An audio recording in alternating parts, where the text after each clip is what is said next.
Hello, hello. Hello. Hello. Can you hear me well? Raise your hand in the back if you can hear me well. Thank you.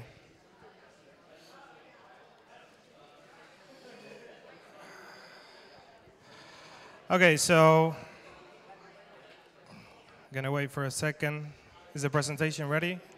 Yeah.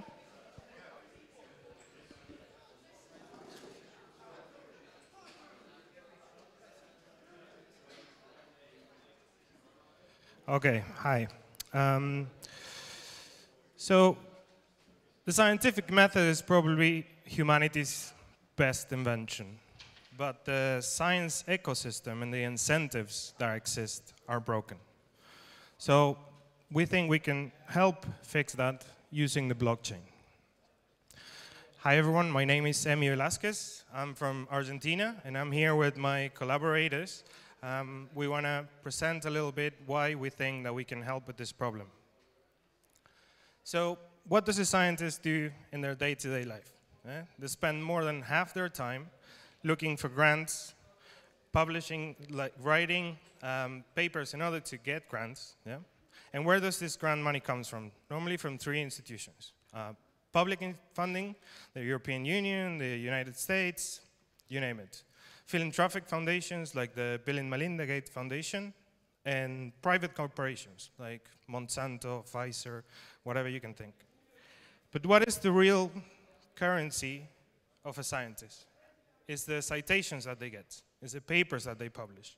It's that kind of things that would let them get better positions, more grant money, and more funding.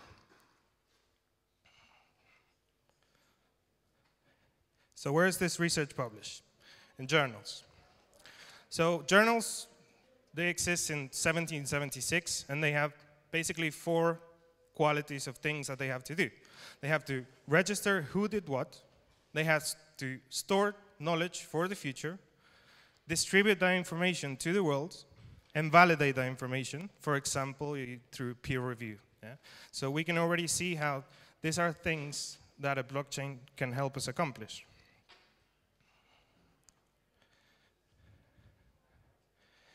But why is this a broken model? Basically, we pay 3 times for the research that's done. A researcher has to go and find grants, normally from public institutions. So we pay for that. Then a researcher has to normally pay in order to get that paper published in a journal. And then the publisher charges for the access to that information. And that information sometimes is paid by the general public, and it's something that belongs to everyone. So the journal model is the investigator pay for the journal in order to get their information published. Then the journal owns the copyrights of that research. The peer reviewers, that are the people that has the expertise in the area and they're supposed to validate what is been published in the paper, don't get paid. And then the public pays again through paywalls, through subscription models. We can cite, for example, Harvard had to scale down on the amount of journals that they have access to because it was getting too expensive. So if Harvard can pay for it, just imagine a university like in Argentina, for example, or anywhere else in the world. So this creates bad side effects and bad incentives. There's no incentive to reproduce research because who gets the citation? The person that published the paper or the person that reproduced the paper or the experiment? So the journals are now interested in publishing this because it doesn't get more attention for people that already saw the research that was done. And there's no incentive because it's more difficult for the researchers that publishes the first paper to standardize the data in a way that it can be easily reproduced and takes more work to define the methods and everything that another team needs to validate this. The other problem is publication bias.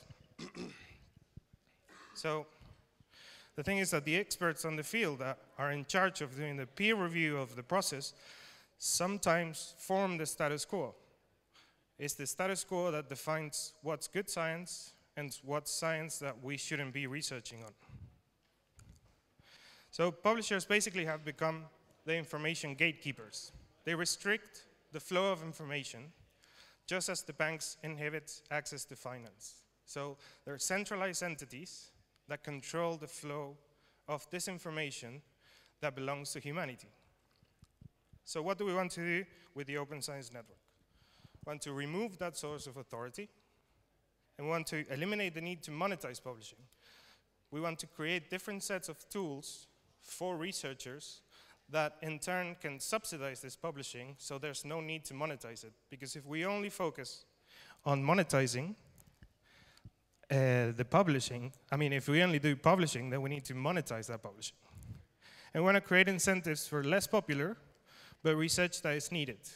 So, for example, rare diseases that they don't have a commercial interest from pharma companies or from any commercial aspect that you can imagine. We can create incentives that allows us to do this research and communities to organize to fund the necessary things for the research to happen. So I'm just going to give an example. This is the Polymath project.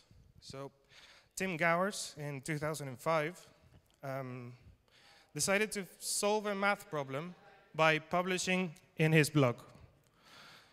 This was the first time that they were trying to solve a math problem in a crowdsourced way, just opening up mass collaboration, anyone can participate. And basically after 3 months, they managed to solve the problem. There was over 40 people that participated, and there were high school teachers from Australia, Field medalist winners, famous mathematicians, but they managed to solve it. And what is the thing with the Polymath project is that it's very difficult to attribute the value that it was created by each one of these people in this problem. Sorry. So one of the things that we're trying with the OSN, and we're doing different experiments, but what I want to talk to today is how do we use token incentives to track the value created in a solution in a crowdsourced problem. So what do we need in order to do this? First of all, we need a blockchain ID, a decentralized ID system that allows us to track the contributions and the value by every researcher around the world. Luckily, we don't need to start this from scratch because there are already ID systems like ORCID that is used by between 30–35% of researchers worldwide. And there's also universities IDs and the research ID network. And we can use this in order to jumpstart our blockchain ID system. And this will allow multiple stakeholder access, meaning that anyone around the world can participate and anyone around the world can receive funding for this research. And enable smart contracts in the way that in order to interact with the smart contracts in the network, they're going to need a blockchain ID. So this is a basic example. Like I said, we have different experiments, but this would be something based off the Polymath project, where we have 3 stakeholders. We have the creator of the problem, we have the reviewers, and the contributors. So the creator of the problem is someone that decides to throw a problem into the OSN network. And he picks a set of reviewers. Can be as many as he wants. The reviewers and the creators, they each get, let's say, 1,000 tokens that are for this specific problem. Yeah? So the contributors start adding contributions. And the reviewers and the creator can give these tokens to the contributions, depending on the value that they think they generated. When a certain contribution crosses a threshold, let's say 500 tokens, that person becomes a super contributor, and we assign an extra 1,000 tokens to that person to give to others. Yeah? So this is our way to try to experiment to see if we can map the value attributions in this problem. So the contract is always waiting for a paper proposal, that this can be done by the main researcher or by anyone in the network. When that proposal is accepted, it's published instantly, and the funding that the contract could receive from people that wants to incentivize the search of a solution here gets distributed based on the value attributions that we're mapping. So the incentive in this case is that the creator of the research, which is the one that's going to try to get people to work on it, is going to get the reviewers. They get a percentage of the funding. It says 5%, but it can be determined. The reviewers itself, they also get a percentage, which is distributed between how many reviewers there are. And the others, is proportional to the amount of tokens that they have for that attribution. In this case, we're giving the funding after the case, but that doesn't have to be the case. We can do it before, we can do it in stages, and well. So why is it good to distribute through this contract? Basically because we have the blockchain ID that tracks who did what, and is open for any researcher worldwide. And all research, successful or not, is published, which is a very important thing.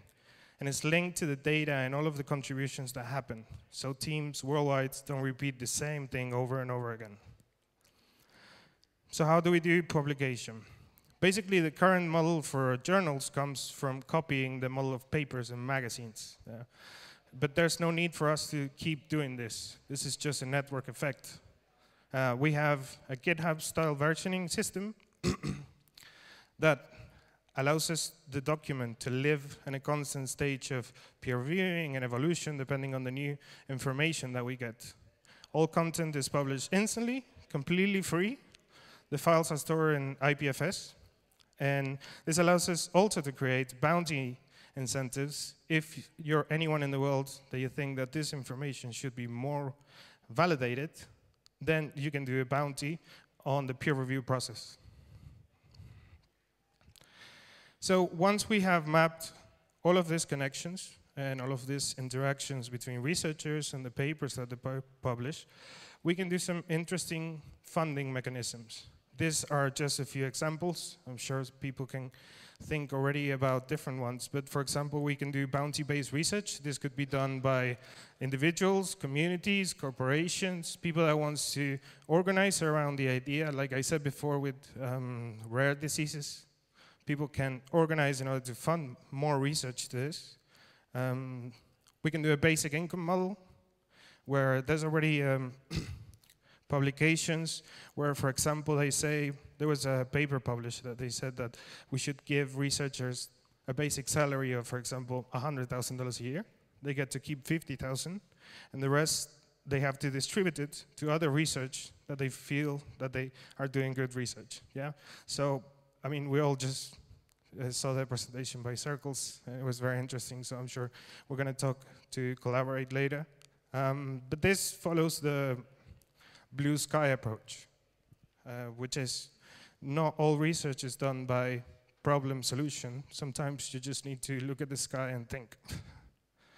And lastly, we can use tokens to incentivize data gathering, connecting to data marketplaces, and provide more information for researchers. Okay, lastly, there's very interesting research being done by the Financial Engineering Department at MIT by Andrew Law and Roger Stein. Sorry, my throat.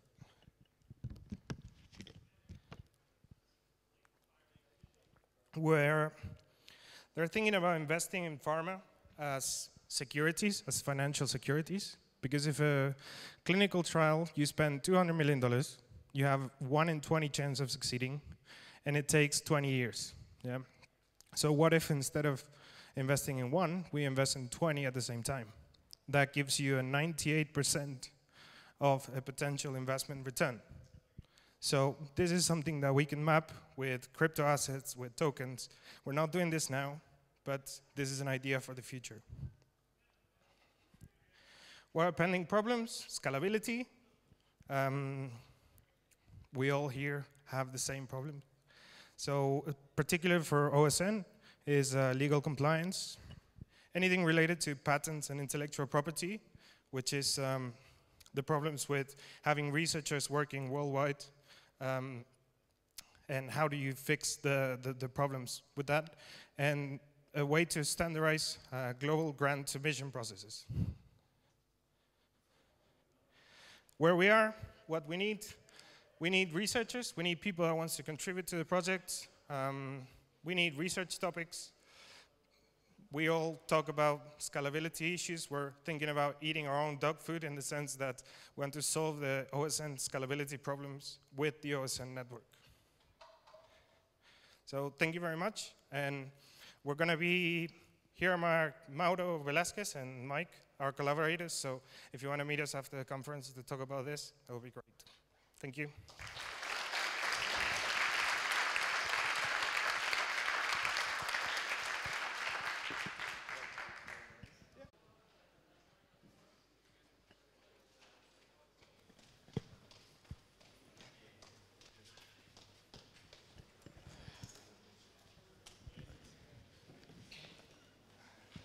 Hey, thank you for the talk, first of all.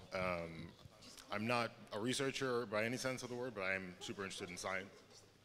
I am interested in science and the research that other people produce, so it's interesting that there are different approaches to how to solve journals and stuff, because that's a frustration as someone who consumes science, that everything's paywalled and the economics of that whole space is kind of fucked up, if I can say that.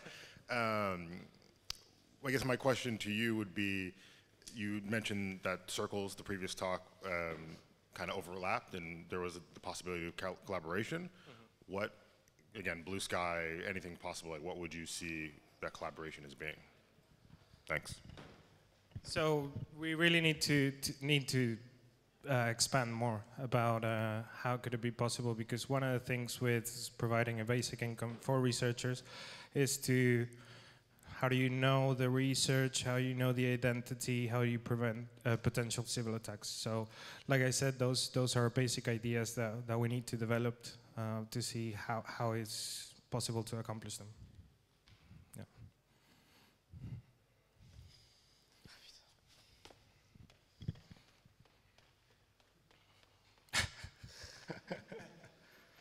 Not even paid. That's good exercise. Hello. Hello. University of Poitiers in France. I work in a laboratory, and well, what you propose is kind of interesting for the research field. But you start with a very interesting point. You said the system is broken. And one of the premises of your work is based on trust. Research are supposed to give them extra money, like this, that they received to other researchers based on the work that the other researchers have done. And right now, at least from my point of view, research field is a mafia. Mm-hmm. There are friends who held each other, they hold each other, and they keep publishing only stuff among themselves.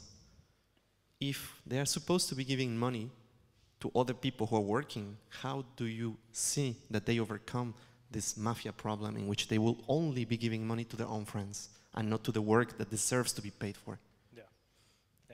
Yeah. Okay, so it's similar to the idea of the basic income that was published. I'm going to link, I'll show you later when we finish the paper that was published about that, because yeah, and in that case, it is a problem.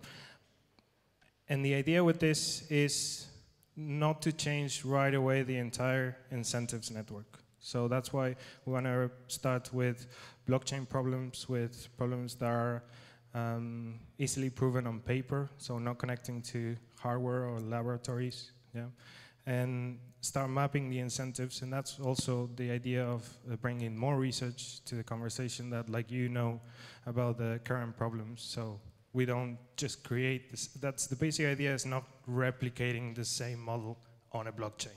You know, it's like going step by step and defining new incentives.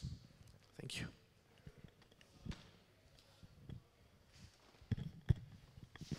Nothing else? Okay, thank you very much.